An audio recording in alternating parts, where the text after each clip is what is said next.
Today we're going to be unboxing the Nissan Leaf floor mats. Should fit every year of the Leaf. There might be one, I think, older one with like some AC heater vent issue that takes like a special floor mat, but that was right when it came out. These will fit the 2022s. These are molded floor mats, which Nissan should have went with this design from the get-go on all the vehicles, but these are the Nissan Leafs. So this was the passenger side.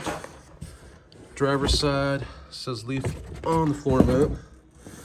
And then you got two rear floor mats for the rear.